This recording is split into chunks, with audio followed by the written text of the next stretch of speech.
Hello, YouTube. Glad to have you. Give us a second. We're going to start the other ones. And when we do, we have a wonderful topic for you this week.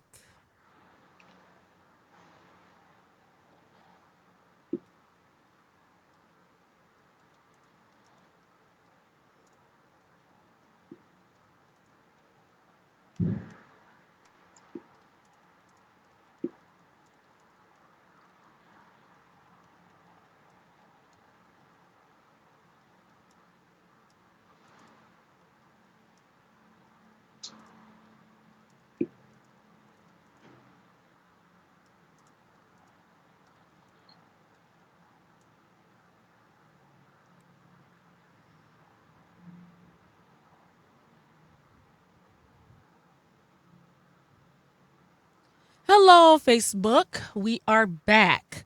We have a wonderful topic for you. Again, each week, we're going to probe into things that you had never thought about. And this week's topic is no different. We're going to start broadcasting, we're going to start recording, and we're going to discuss something that we know that would be of interest to you.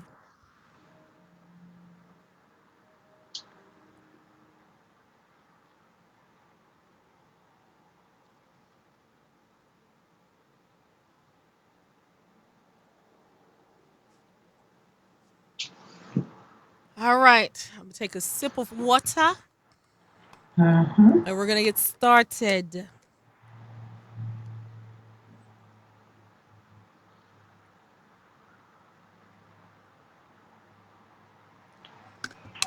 Whew. All right. I'll make sure I push the button this time, Caryn. Okay. Don't be jealous. All right. Ready? 5, 4, 3, 2, 1.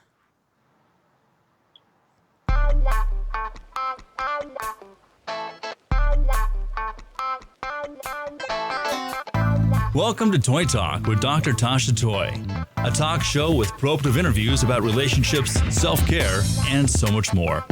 No batteries included. It's time for Toy Talk. Here's Dr. Tasha Toy. Hi, ladies and gentlemen. This is your host, Dr. Tasha Toy, and welcome to Toy Talk, no batteries included. It is time for us to come together, darlings, to discuss another topic of interest that we believe that will enlighten your life and will make a difference. Remember, this is where you come to learn in southern Utah in St. George to learn more about yourself, which means self-care, self-help, and self-advocacy. Pop culture. What are people wearing? What are people watching? What are people reading? We don't know. We ask appropriate questions to try to figure out what they are and to share them with you. We want you to be in the know all the way. I could not do it this by myself. I tried it once. It was not fun. So I would like to introduce to you our co-host with the most, the lady with all the information. One, Miss Dr. Caryn Reed Hendon. What's up, fam? Happy to see you. Woo! Oh, thank you. Thank you. I just did the wave. You didn't see it. Wave. Did the wave for you. Well, Caryn, what you been up to this week? Just a lot with work, getting prepared for our summer programs that will be starting in the next couple of weeks. So just trying to get those last minute things completed. So when you say a summer program, what kind of summer program do you lead? So these are all of my pipeline programs for my K through 12 group. K through 12. Oh, that's a lot. Yes, it is a lot, and it pretty much takes up my entire summer. How many, if you don't mind me asking? I have four getting ready to be a fifth. And so they Right. just rotate week after week, or how long of each session? So they all kind of intersect in their own way. So our very first one is 2 weeks long. And going into the second week, two more start that are both 6 weeks long. And then my fourth one is in July. Everything is finished though by beginning of August because that's when our med students start. So So, so you are constantly on a rotation of students coming in and out until the older ones come in. Correct. Do you get a vacation? Do you get a summer? Not in the summer, I don't. I did manage to build in 1 week every year during the summer that I am out, and that is generally the week when Independence Day takes place. Okay. So, are you doing anything special this year? I'm going to DC. Mm-hmm. I am attending a dance festival called Sawa Sawa, and I am looking forward to being in DC with my folks. Well, you go and hit them up and do your thing. Yes, Are absolutely. you going to the African American not history memorial, but are you going to go into the African American Museum?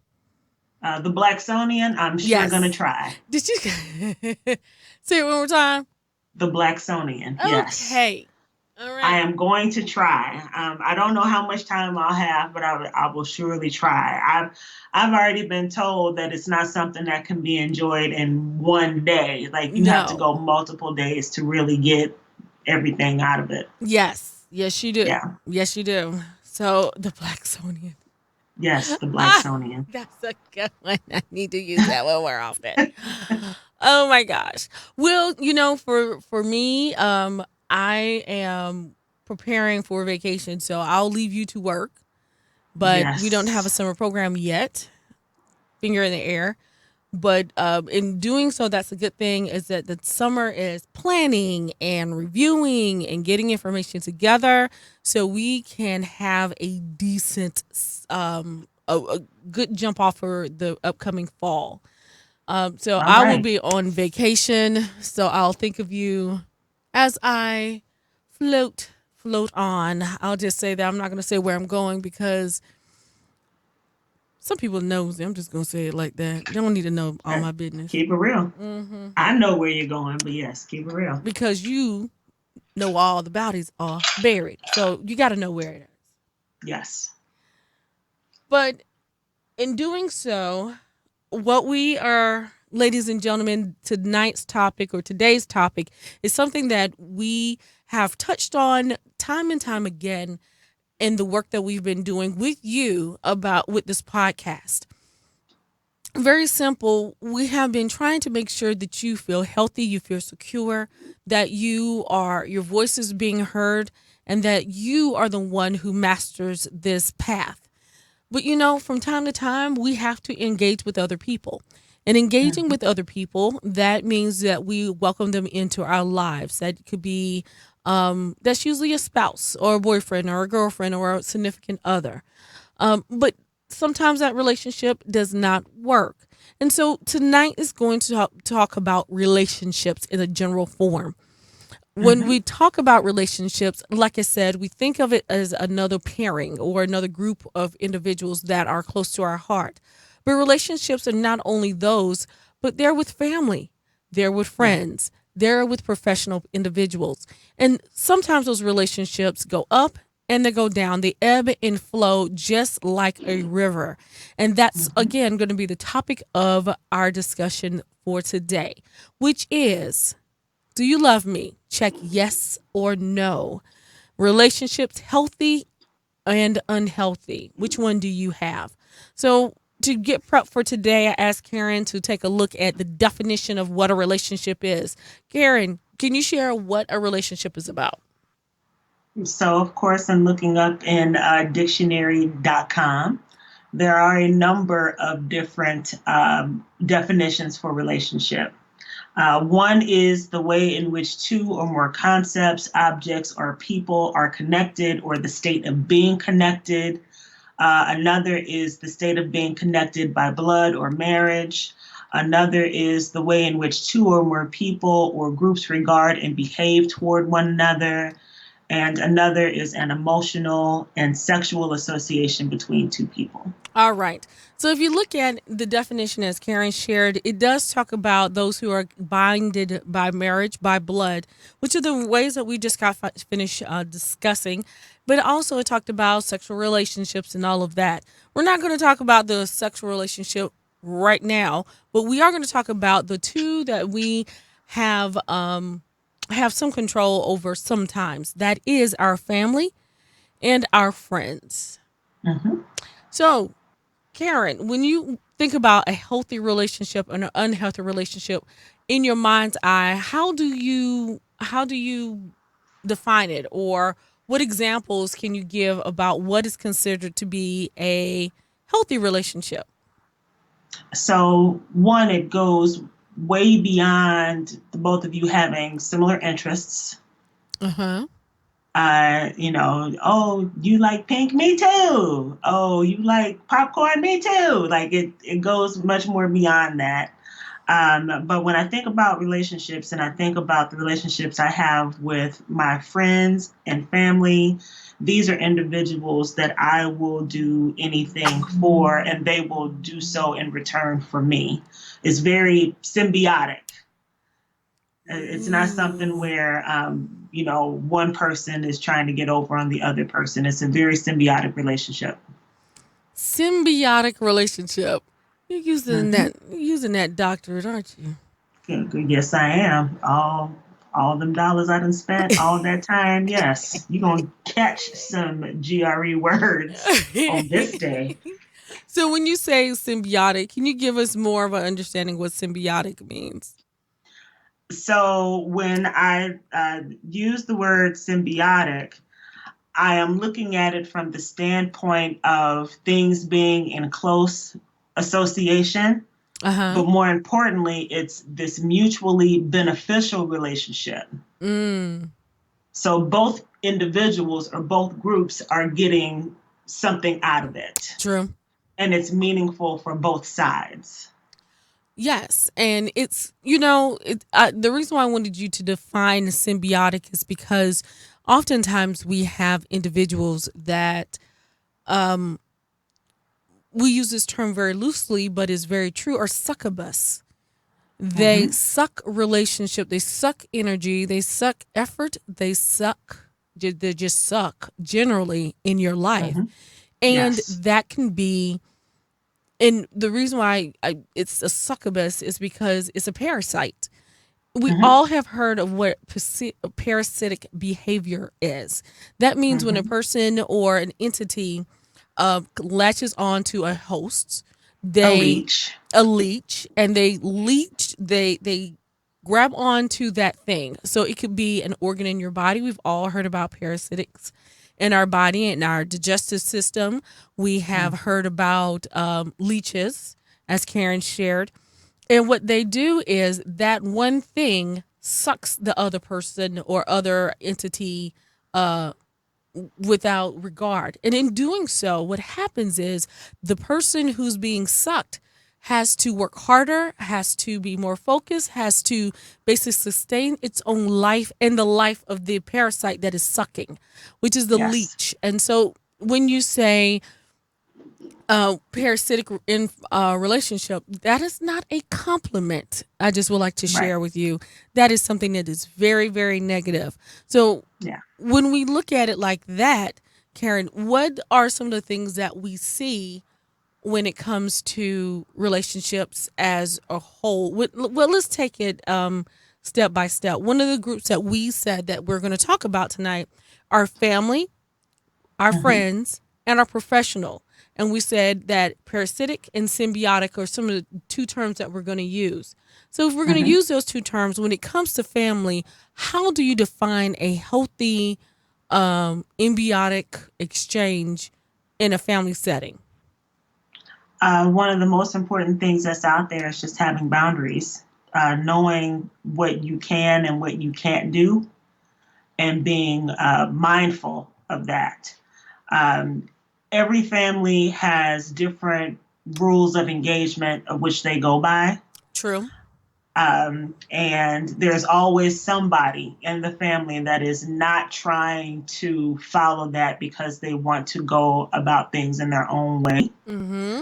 And I can only speak for my family. Like I know that, of course, we want those of us that are all together, we want you to have your own life and do your own Yes. thing. But at the same time, you were also brought up well and right.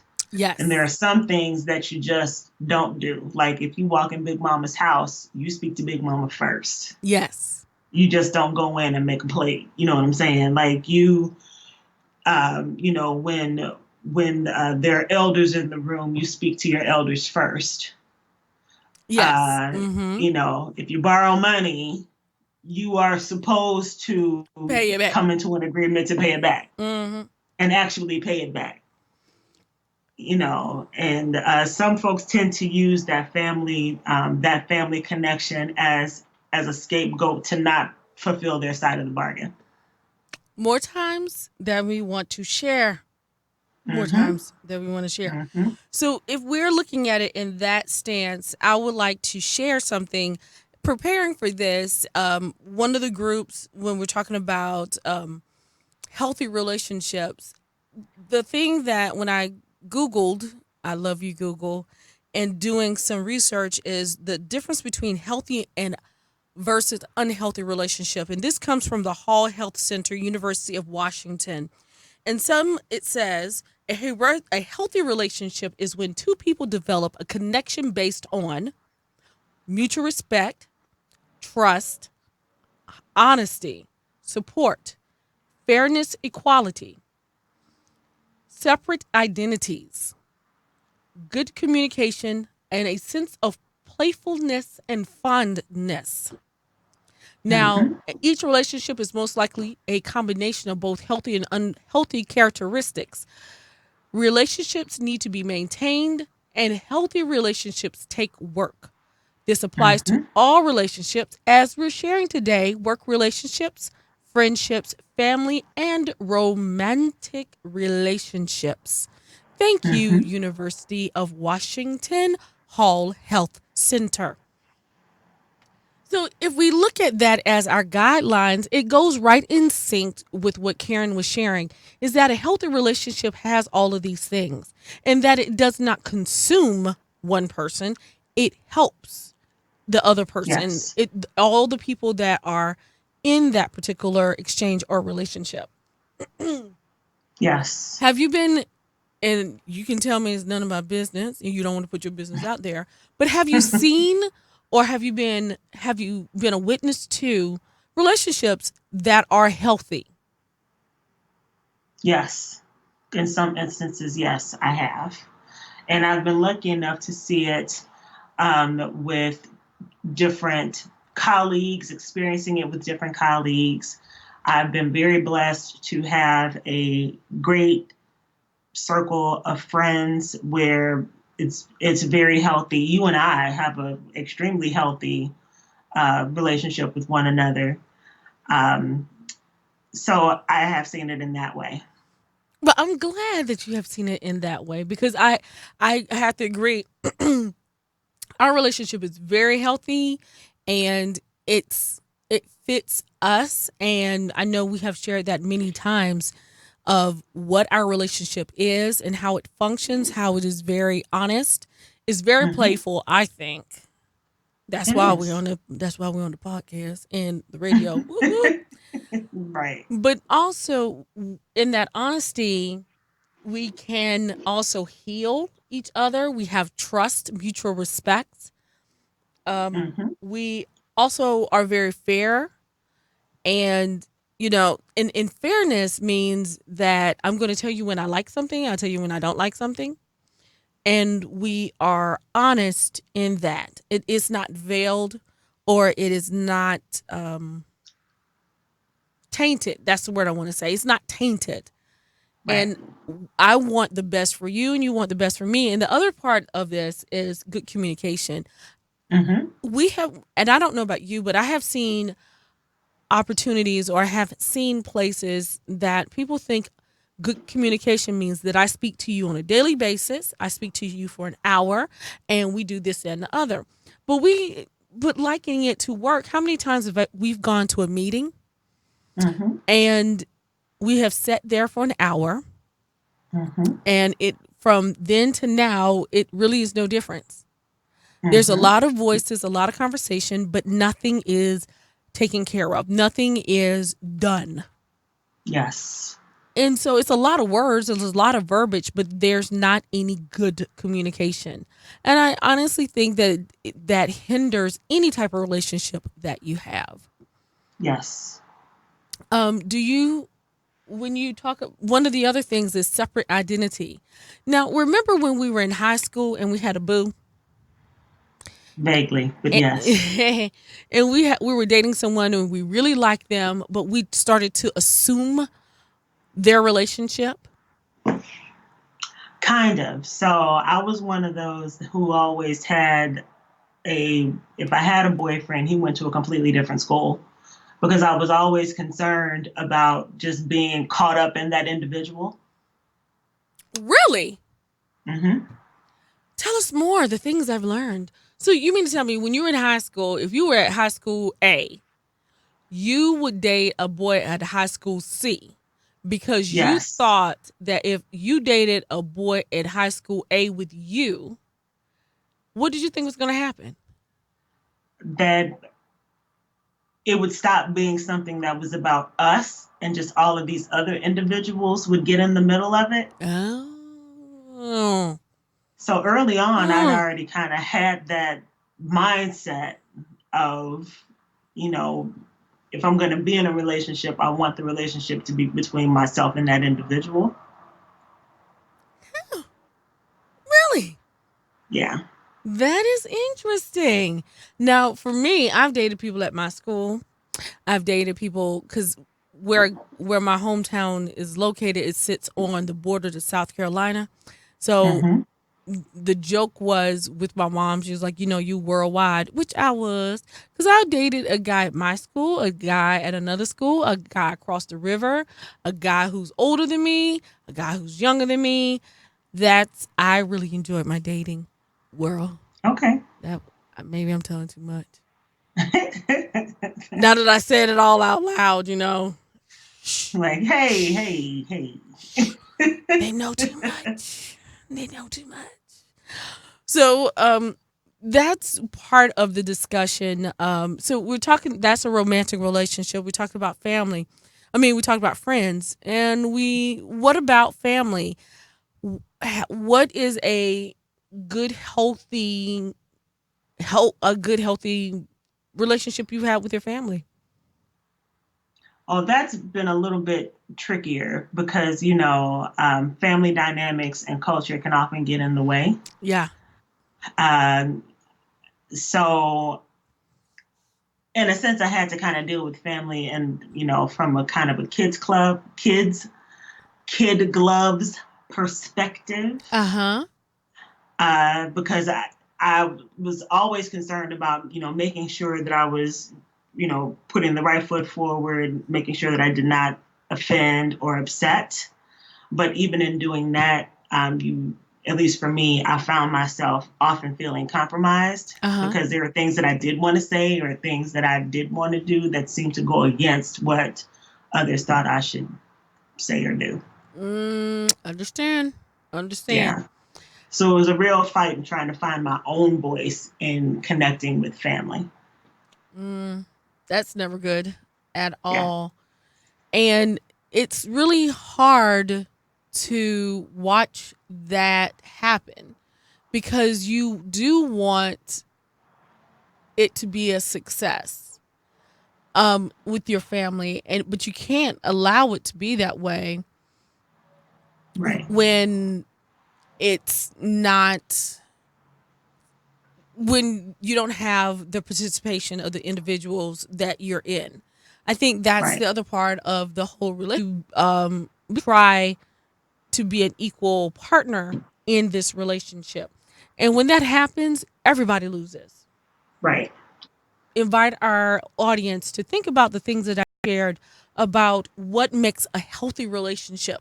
And ask the question, when it comes to your family, when it comes to your friends, are you as people develop a connection based on mutual respect, Hmm. trust, honesty, support, fairness, equity, equality, support, ships. Again, look at your friends, when you look at your family, when you look at your professional organizations and relationships. whether it's volunteer or you're getting paid. Are you in a healthy relationship? Ponder that. And when we come back, we'll take a look at what is an unhealthy relationship and how to get out of said unhealthy relationship. This is Dr. Tasha Toy with Caryn Reed Hendon, and this is Toy Talk.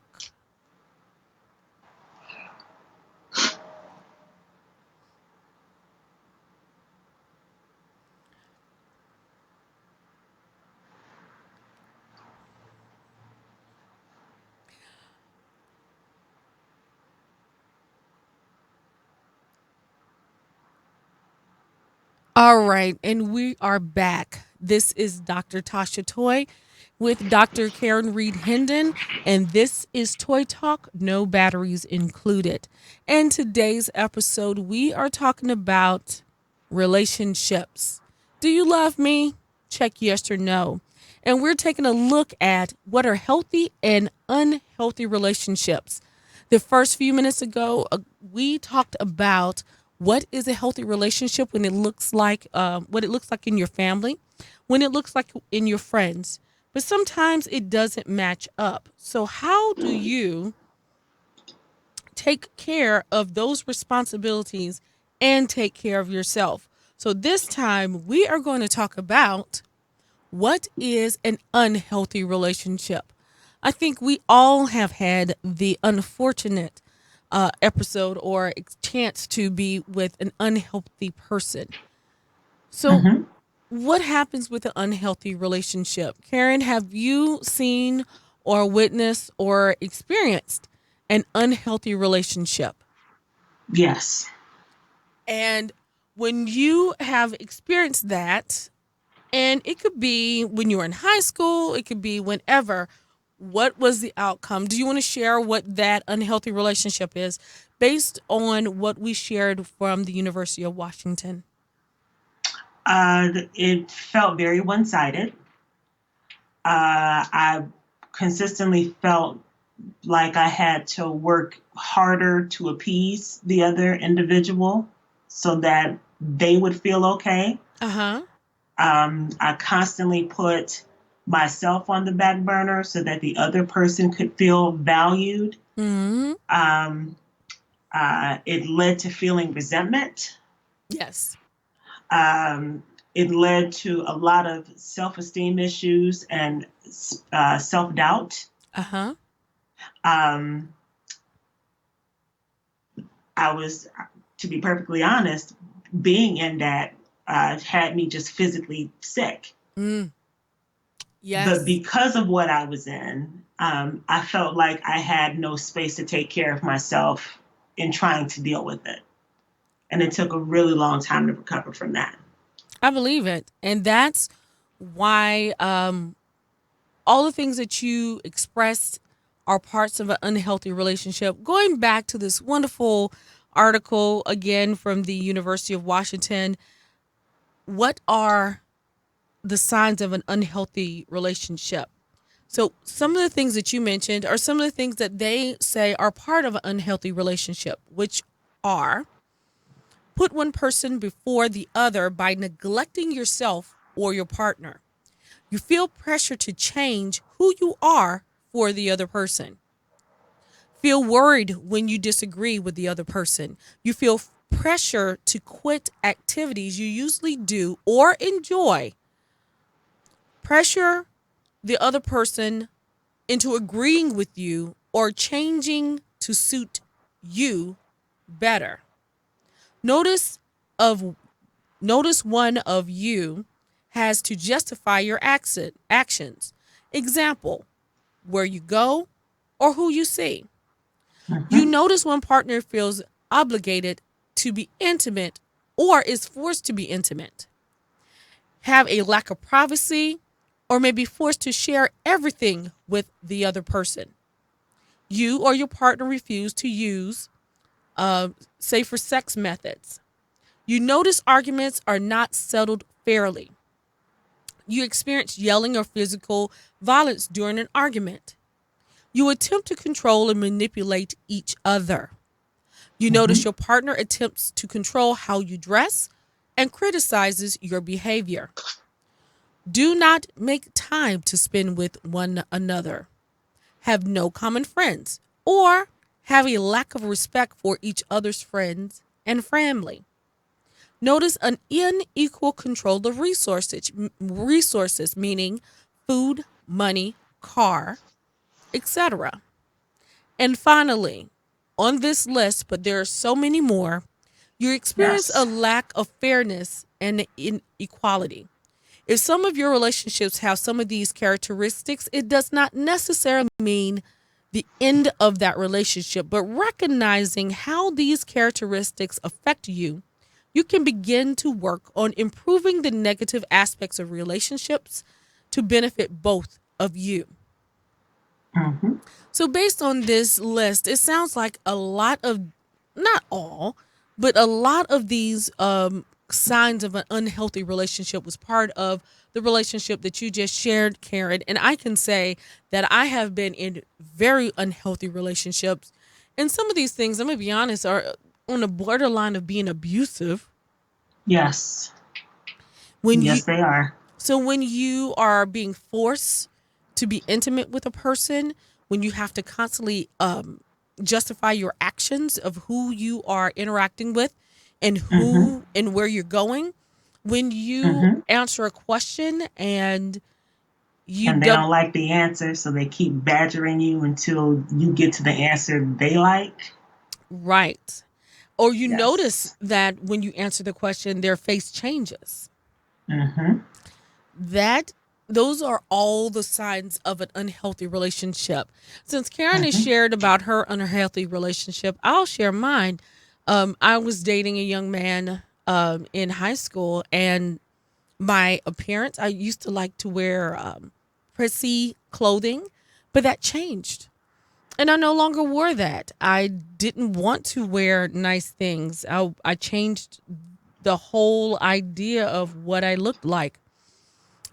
When the person, we did go to the same high school, and when I went to the high school, it was I my friend, his friends were my friends. None of my friends were my friends anymore, and my friends had to go through his rigor and had to be approved by him. And in doing so, that meant that if my friends were not his friends, or he did not like what they said, or they noticed some of the things that he was doing of alienating me from them, Mm-hmm. or voice their opinion because they were true and honest and fair and tried to have good communication and did their mutual respect. He shut them off and asked why was I being friends with them. I felt pressure to quit activities that were not centered around him. Mm-hmm. And when I disagreed with him, I did not know if I was going to be verbally assaulted or even physically assaulted. And Yeah. so, with all of that being said, and also I put his wants before mine. And that was not healthy. That did not help anybody because it was a very negative place to be. And Mm-hmm. in hindsight, it was difficult. It was hard. It was not something that I just readily wanted to do and participate in. Yeah. And it Yeah. took a lot of soul searching. It took a lot of embarrassment because we have to be honest, those of us who are on the outside looking in sometimes do not do a good job of supporting the one who wants to pull away. We have seen many times where a person has been abused Mm-hmm. and has asked for support. And what happens is that support, the person says, you know what, I'm not going to do it again because the last time I did that, you know what you did? You went right back to the situation. Mm-hmm. And that is not where those of us who are on the outside looking in should be. We Right. should constantly support those individuals that are going through the drama. Yeah. Yeah, absolutely. Absolutely. And all of us can point back to a particular point in time when we were in a situation like that that was um, not only uncomfortable, but made us question who we were. And it took an extreme amount of work to get away from that. Yes. So, and it takes a very strong individual um, to finally take off the rose colored glasses or see the red flags for what they are to say, I deserve better than this. Whether that's, a working relationship, whether that is a friendship or a romantic relationship. You still get to choose how you want to be treated, and you still get to choose how you want to engage and interact in those spaces, even if that means leaving those spaces entirely. True. Very true. And that is why we are bringing this topic up. It's because we want you to see what is a healthy relationship. We also want you to see or be able to identify what is an unhealthy relationship. And an unhealthy relationship not only in your work, I mean in your Mm-hmm. family and your friends, but it also happens in your work. We know a number of individuals that are in their respective fields, whether it's a doctor, whether it's administrator, or if it's the drive-through at the local fast food location, that experiences unhealthy relationships. And that's why we started this whole segment, this whole episode, for you to understand the difference between what a relationship is about. It is not just the person that you're intimate with. It's not just the person that you think, quote unquote, loves you, but it is also with your family, and it is also with those that you work with. Caryn, have you had an experience where you were working and you felt that you were being abused? Well, no, I wouldn't say Yes, abused, but you were in an unhealthy relationship. there were a couple of times that I was in that situation. One was where I had to leave the organization entirely, and the Mm-hmm. other was getting to the point where um, the person that was causing the distress had to be let go. Mm-hmm. Uh, Yes.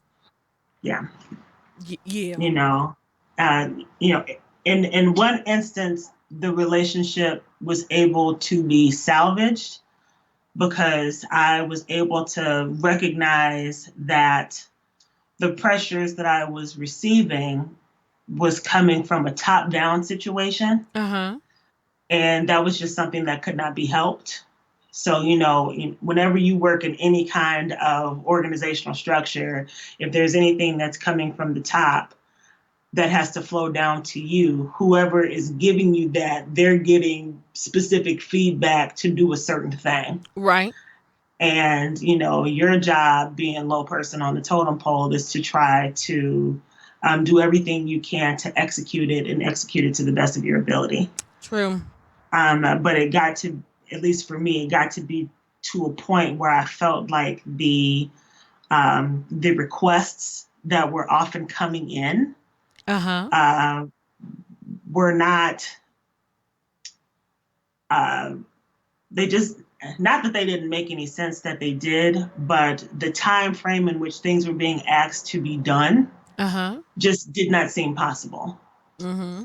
Now in true fashion, I was able to complete all the things that I needed to have completed, of course. But when it came time for me to really think seriously about my own experience, think about my career, I was not given the same respect and value add in being in that role, and thus, me making the choice to make the move to go somewhere else where I would be value added. Have you seen, in hindsight, always hindsight is 2020, Mm-hmm. clear and just as beautiful as possible. Looking Mm-hmm. over your shoulder, do you see, in not even from your perspective, was the person, like you said, from the top down, did they acknowledge that wrongness? Um, I think that they didn't begin to acknowledge it until they found themselves in a similar situation at another institution. And I think it was only at that point where the light bulb came on, like, oh, this is what they were complaining about. This is why people were dropping out like flies. But by that time it was no love lost, because everybody had kind of began to move on in their own separate ways and doing their own things. I mean, there were a lot of valuable lessons that I learned from that experience, and I'm grateful for each and every one of them. But yeah, that was a hard space to be in. Yes, and we are constantly talking about today we're talking about people, us receiving unhealthy relationships. But you know what? Let's be honest. Have you ever been the perpetrator of an unhealthy relationship? Yes. Have I been the perpetrator of an unhealthy relationship? Yes. Have you been the one who's created unhealthy relationships? Not the receiver, not the victim, but the perpetrator. I'm pretty sure at least a couple of times that has occurred. But once you recognize that for yourself, you should be able to course correct and own up to how you brought the drama. And there were instances where I know that I had to do that, where I had to, step back and go, okay, I was completely out of line. I was completely out of pocket. Because I have had that happen before, where I was the one that was causing the issue. But that also forced me to step back and go, could there have been another way that I could have handled this? And then I, take that lesson and I put that into my toolbox. Me too. I will say that there have been a perpetrator of ills, and I in hindsight was like, you know what I said, I'm not going to apologize for, but how I said it might have made you feel some kind of way. Yeah. And in doing so, I'm hoping that you hear what I'm saying. I'm not going to back off. And I think that's the other thing, is finding that right balance of a healthy and an unhealthy relationship where you can be honest, but you also have to put on your big girl panties, as Caryn says from time to time, and actually hold people accountable to the work that you're supposed to be doing in this relationship. Because us women, and I'll say this more times than not, we have been asked to concede. We have been asked to take on the unhealthy parts of a relationship, which, like we said, we might feel the pressure to change our mind. We might feel the we might feel the pressure of, being worried when we disagree with the group and be the only one standing on that hill. We also might be the one who has to constantly justify our actions in the workplace. And I would say that's from a woman's standpoint, but also for a person of color. We have the responsibility of having a voice just like everyone else. And sometimes we use it. And when we do, some people don't want to hear it, especially in the job that you do.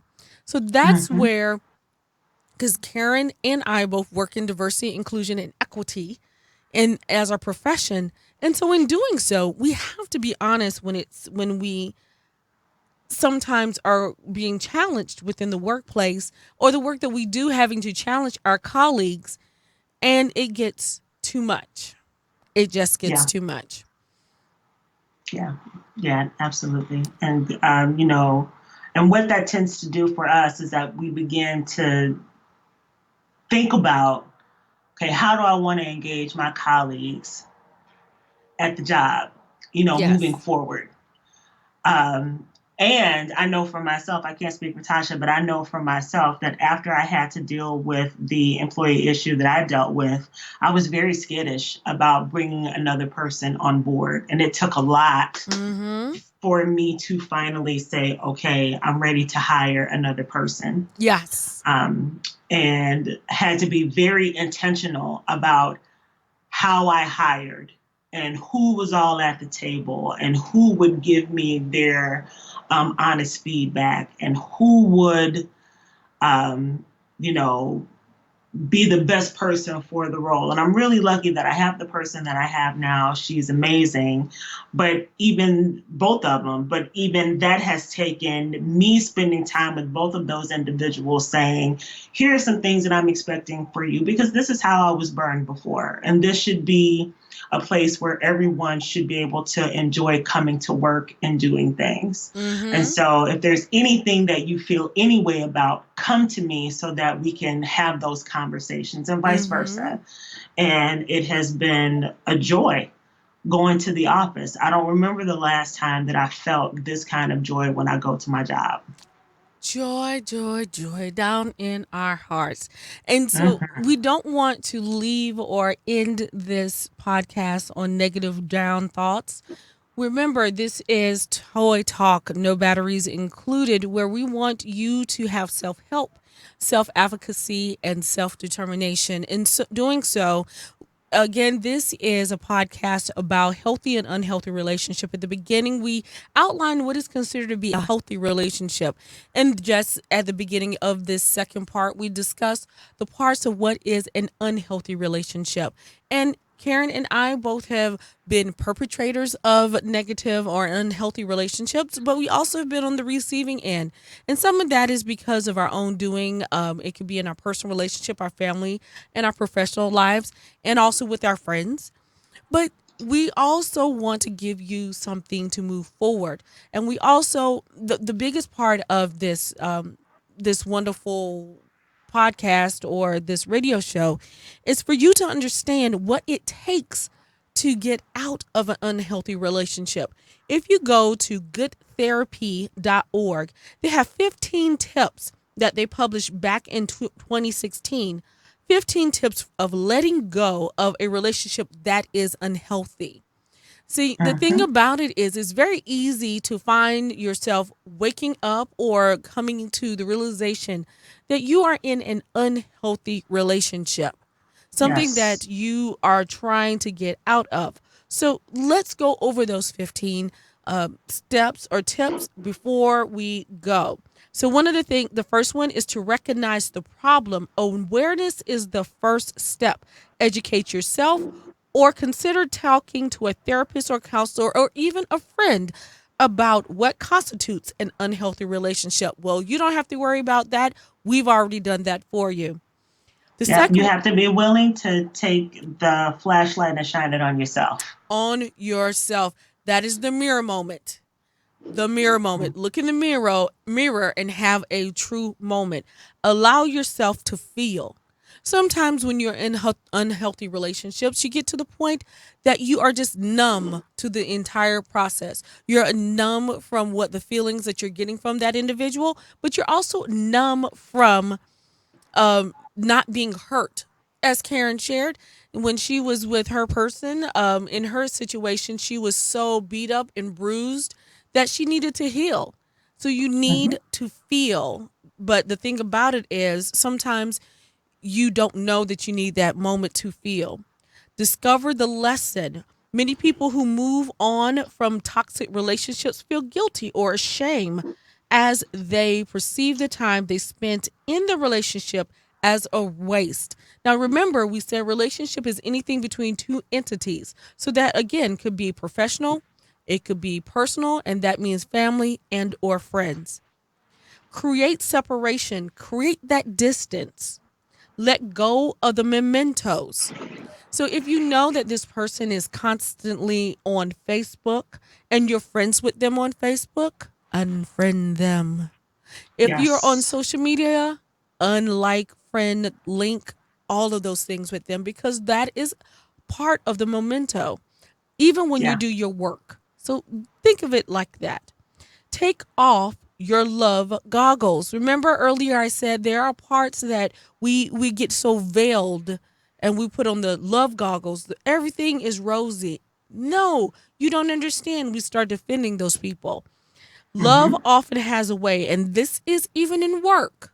You can love your coworkers, you can love your friends. Love often has a way of clouding your perception which sometimes make it difficult to see someone who they really are.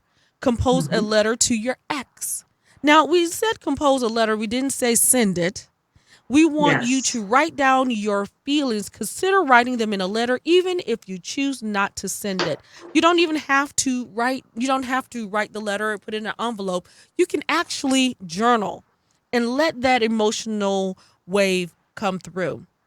Focus Yes. on empowering yourself, rewrite your story, practice forgiveness, live in the present moment, accept what is, contribute to a cause you care about. When you give to other people, it takes all the burden off of you. It's kind of like a penance. It's kind of, your way of making sure that you're getting back into the throes of things. And also thinking about there are people that are worse off than you. Mm-hmm. Practice self care, which is a very big one for us. That means go to the movies as one of our favorite things, take a nap, read a book, um, go to a massage. Those are the things that are considered to be self care. Even eating and indulging a nutritious food. Mm-hmm. Embrace the in what impermanence. What is that of life? And embrace the impermanence of life. All Yes. things change. Uh huh. Um, Especially when you're in a romantic situation, we often think about how we can't live without somebody, how we're going to be with them for life. My God, the 90s was filled with songs about nothing but being with somebody forever. Uh, but sometimes those things change and you change and your partner changes, and the only thing that is constant is change. So, we recognize that everything, whether it's friends, family, relationships, they all change into something. So sometimes you just have to be okay with something coming to an end when it is time for it to come to an end. You can appreciate the good that you had, you can cherish the memories that you had, and you can begin to let those go so that you can have new experiences that come into your life. Well, Karen was very on point with You've that. been listening to Toy Talk with Dr. Tasha Toy. We will To see find you next podcast or time video of this on program, Toy go to Talk. Facebook or YouTube, Spotify or Podbean, and look for Radio St. George, or go to radiostgeorge.com.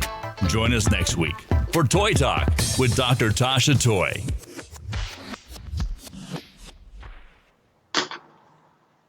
Okay, All Tashi, right. I sleepy. Me too. Everyone on Facebook, everybody on YouTube, thank you for joining, and we will see you next time on Toy Talk. No batteries included. This has been Dr. Tasha Toy and Dr. Caryn Reed Hendon. Until next time. Take care. Stop. Drop.